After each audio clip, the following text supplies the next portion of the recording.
In this video, we're talking about questions you can ask in your performance review. Specifically, as an employee or as an emerging leader, what questions should you ask to learn more about yourself, to improve yourself at work, and to get the most out of your performance review? In this video, I'm going to share 12 questions that you can pick and choose from depending on your level of experience or level of seniority. If that sounds interesting to you, then keep watching. A lot of people go into a performance review with a very passive approach, and they expect the manager to be the only one who asks questions.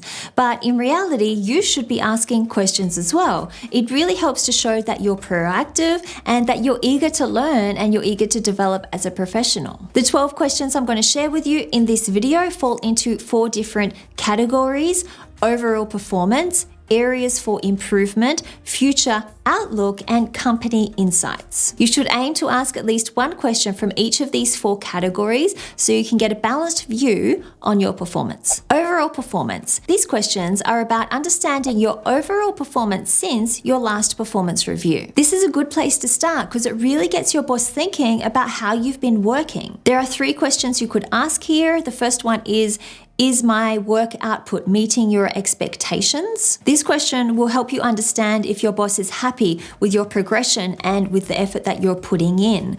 If they answer yes to this question, then it's a great confidence boost for the rest of the performance review. If they answer no to this question, it's a great segue to talk about areas for improvement. Question 2, how do you measure my progress? This is important for you to know because when you understand how you're being evaluated, what metrics does your manager use, what ratings do they use, then you are better able to understand how you can improve or impact those ratings. It's basically giving you an insight into what your manager looks at so you can focus on those areas too. Question 3, how much have I contributed to achieving our team's goals? This is a great question to ask because it helps you single out your contribution, it helps you highlight it in the eyes of your manager, and it helps you understand the value that your manager places on you and your importance in the team. So when preparing for your performance review, choose one of these 3 questions to understand your current performance. Number 2, areas for improvement. Questions about areas for improvement are essential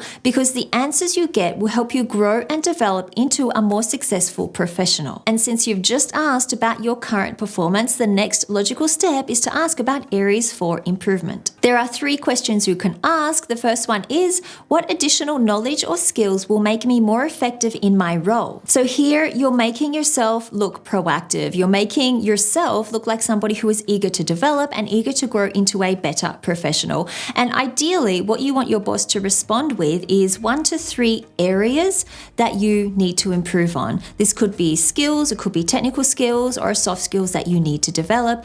It could be something around your interactions at work. It could be something around the mindset or basically the approach you have to various projects. Take this information and act on it. Find courses that can give you these skills or help you develop this knowledge that you need. You can ask your manager for help in this area or you can simply do it yourself. Number 2, how can I better support my team? This question shows that you recognize you're a part of a team, you are a team player, and you want to help and support your teammates as well. Number 3, how can I better support you in your role? Managers love this question. It shows that you want to help and support them in their role because you know that when you do, you help and support the team overall. This question will definitely put a smile on your manager's face. When you ask questions about the future outlook, you're essentially asking questions about your future in the company, your future in regards to promotions, to pay rises, or to lucrative opportunities. These can be scary topics for people to talk about, but they shouldn't be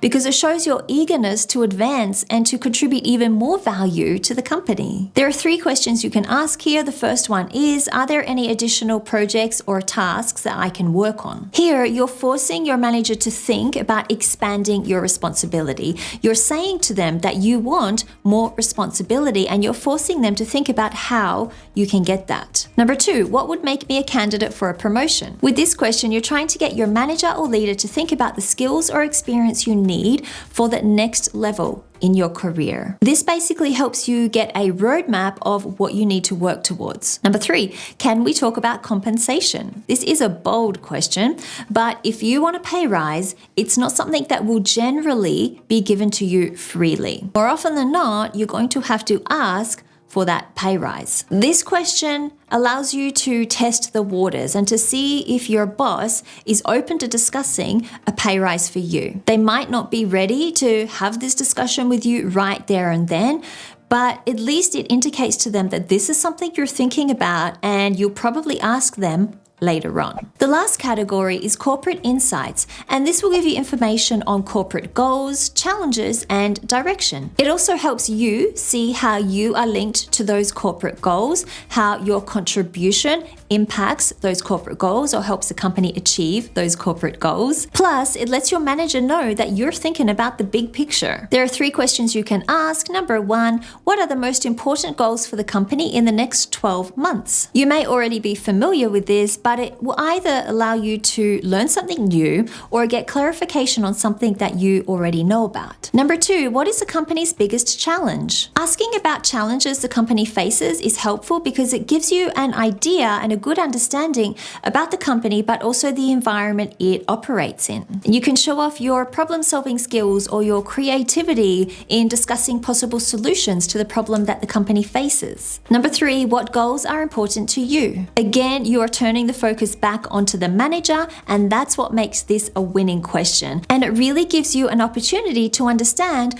what your manager is working on, what is important to them, and how you can fit yourself into that picture. You will get a much broader understanding of how you fit into the company's goals and your manager's goals as well. So when preparing for your performance review, choose one question from each of these 4 categories to ask your manager or to ask the person giving you the performance review to really get a good understanding about your performance. Now, for those of you who want a recap of all the questions that I shared with you in this video, here it is. These are the 3 questions for overall performance. These are the 3 questions for areas for improvement. These are the 3 questions for future outlook. These are the 3 questions for corporate insights. Asking questions in a performance review is really only a small part of the performance review. You also need to communicate about your achievements, how you have progressed, and talk about areas that you want to improve on. All of those things are what I talk about in this video right here, communication tips for your performance review. Thank you so much for watching, and I'll see you in the next video.